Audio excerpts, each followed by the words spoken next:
Hi friend, welcome to game of winning. आज की इस वीडियो की शुरुआत कर लेते हैं वुमेन्स डिवीज़न के बारे में, जिसको लेकर ट्रिपल एच बड़े बड़े दावे करते हैं अपने इंटरव्यूज़ में।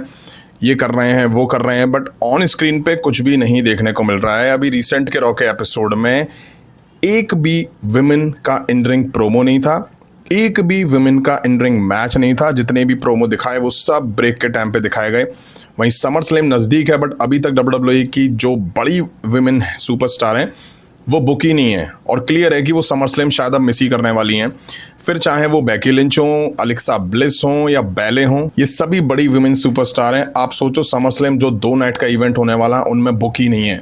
बेफालतू के बेवजह के मैचेस WWE कंफर्म कर रही है, जो कि फिलर मैच से ज़्यादा और कुछ भी नहीं है। कुछ मैचेस तो ऐसे बुक करें जिसको देखने में बिल्कुल इंटरेस्ट नहीं है मेरा। अब आप खुद सोचिए, अभी तक समर स्लैम के लिए 9 मैचेस ऑफिशियल हो चुके हैं, जिसमें से केवल और केवल 2 मैचेस ही वुमेन्स सुपरस्टार के ऑफिशियल हुए हैं। उसके अलावा सारे मैंस सुपरस्टार के मैच हैं। नेक्स्ट बात कर लेते हैं हम लोग बियांका ब्लेयर के बारे में, जो कि लास्ट ईयर रेसलमेनिया में इंजर्ड हुई थी। उसके बाद से वो नहीं दिखाई दी हैं। वहीं अब वो प्रेग्नेंट भी हैं, इस वजह से भी वो अब इन रिंग एक्शन से हाल फिलहाल दूरी चल रही हैं और नहीं दिख पा रही हैं। अब रिसेंट में उन्होंने अपनी एक इंजर्ड फिंगर की फोटो पोस्ट करी है, जिसमें देखा जा सकता है कि उनकी फिंगर पूरी तरह से ठीक नहीं हुई है। कुछ ज़्यादा ही सीरियस चीज़ ये बियांका ब्लेयर के साथ हो चुकी है, क्योंकि लास्ट ईयर रेसलमेनिया के बाद से अब तक काफ़ी टाइम हो चुका है। अब ये सब देख के तो ऐसा लगता है कि बियांका ब्लेयर शायद ही अब कभी रिंग में इन रिंग एक्शन के लिए लौट पाएंगी। ऐसा मैं इसलिए कह रहा हूँ क्योंकि फिंगर सही नहीं है, और डिलीवरी के बाद भी कम से कम 1 साल तो रिकवर होने के लिए चाहिए होता है बॉडी को। तो उसके बाद ही शायद मुझे लगता है Bianca Blair in ring action के लिए रेडी हो पाएंगी, और मुझे लगता नहीं है कि साल 2027 तक बियांका ब्लेयर वापसी करती हुई दिखाई देंगी।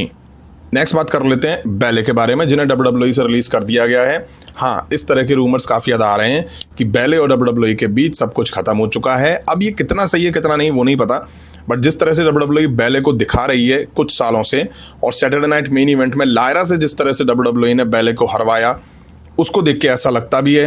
वहीं रिलीज का पता नहीं, बट रिपोर्ट्स ऐसी आ रही हैं कि बैले का कॉन्ट्रैक्ट WWE के साथ इस साल के एंड में ख़त्म हो जाएगा, जब तक कि इंजरी टाइम ना जोड़ा जाए। अभी तक बैले के न्यू कॉन्ट्रैक्ट साइन करने को लेकर के कोई अपडेट नहीं है, ना ही उन्होंने साइन करा है। तो क्या बैले WWE में दिखेंगी या नहीं, तो देखिए कुछ आइडिया नहीं है। शेमस को भी रिलीज कर दिया गया है, बट उनका कॉन्ट्रैक्ट WWE के साथ अक्टूबर तक का है, उसके बाद ही एंड होगा। ऐसे ही शायद बैले के केस में भी हमें दिखाई दे सकता है। WWE अब ना दिखाए बैले को, और कॉन्ट्रैक्ट एंड होने के बाद वो WWE छोड़ देंगी। अब देखिए, बैले कोई छोटी मोटी सुपरस्टार नहीं है। बैले उस टाइम विमेन डिवीजन का पार्ट बनी थी जब विमेन डिवीजन WWE में धीरे धीरे ऊपर की तरफ बढ़ रही थी। तो बैले का काफ़ी कंट्रीब्यूशन है विमेंस डिवीज़न में। अब आप खुद सोचिए, बैले जैसी सुपरस्टार समर स्लैम के लिए बुक नहीं है, कोई स्टोरी नहीं है, किसी की तरह की कोई क्रिएटिव प्लान्स नहीं है। तो आप खुद सोचिए, और मुझे पता है और सुपरस्टार की तरह बैले को भी नए कॉन्ट्रैक्ट में यही कहा जा रहा होगा कि अपनी सैलरी कम कर दो। सैलरी कम करने से बेटर बैले कंपनी को छोड़ ही देंगी, क्योंकि वैसे भी उनको यहाँ पे कुछ खास मिल नहीं रहा है। नेक्स्ट बात कर लेते हैं विंस मैकमैन के कोर्ट केस के बारे में, जो कि जेनल ग्रांट ने उन पे किया हुआ था। अब ये केस काफ़ी टाइम से चल रहा था। अब इस केस पे न्यू अपडेट आई है, जो विंस मैकमैन के काफ़ी रिलैक्स करने वाली है। Vince McMahon and Janel Grant case is set to be dismiss after both parties mutually agree to resolve their dispute through private attribution. As a result, any further proceeding will take place confidentially rather than in open court. Vince McMahon और general grant का case dismiss होने वाला है, क्योंकि दोनों जो पार्टियां हैं, यानी कि विंस मैकमैन और जेनल ग्रांट, आपस में प्राइवेट ऑर्बिट्रेशन के जरिए अपना जो इनके बीच में दिक्कतें हैं उनको सॉल्व करने पर एग्री हो गए हैं। इसलिए आगे की जो भी प्रोसीडिंग होगी वो कोर्ट में नहीं होगी, बल्कि कॉन्फिडेंशियल तरीके से होगी। अब इसमें कुछ नया नहीं है, ये तो होना ही था।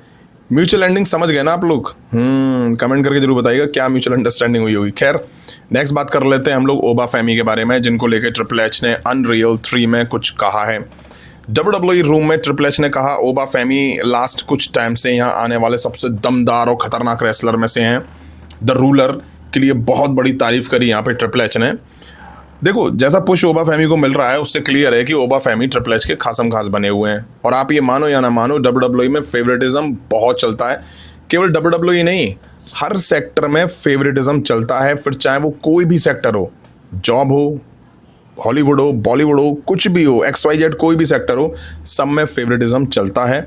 और यही वजह है ट्रिपल एच के जो फेवरेट हैं उनको ट्रिपल एच दबा के पुश कर रहे हैं ओबा फेमी को, इसीलिए पुश मिल रहा है और टाइम का कुछ पता नहीं है, आगे जाके ये पुश बिल्कुल ख़राब भी हो जाए, क्योंकि ओबा फेमी से पहले भी ऐसे ऐसे सुपरस्टार आए हैं जिनको स्टार्टिंग में ट्रिपल एच ने ऐसे ही बोला था और फिर बाद में उनके साथ क्या हुआ है वो हम सबने देखा ही है। नेक्स्ट बात कर लेते हैं ब्रॉक लेसनर के बारे में। क्या ब्रॉक लेसनर का रिटायरमेंट एंगल रियल था? ऐसा कहा जा रहा है सीजन 3 अनरियल के बाद। One thing I noticed is that WWE Unreal did not feature Brock Lesnar post-match WrestleMania retirement scene angle at all. They went straight from Oba Femi beating Brock Lesnar to another match. I am now 100% convinced that Brock Lesnar retirement was real and unplanned, not an angle or as ruse. एक बात जो notice करने वाली थी unreal season 3 में वो ये है कि WWE अनरियल में ब्रॉक लेसनर के रेसलमेनिया के बाद वाले रिटायरमेंट सीन या एंगल को बिल्कुल भी नहीं दिखाया उन्होंने। ओबा फेमी ने जब ब्रॉक लेसनर को हराया उसके तुरंत बाद ये लोग दूसरे मैच पर स्विच हो गए। अब कहना ये है कि 100% रियल है कि ब्रॉक लेसनर का रिटायरमेंट रियल था, कोई भी प्लानिंग नहीं था, कोई भी फेक वेक कुछ नहीं था। अब देखो ये WWE जाने, क्योंकि मैंने कहा कि WWE को क्या दिखाना है क्या नहीं WWE ही तय करती है। अनरियल में क्या दिखेगा क्या नहीं ये भी WWE ही तय करती है।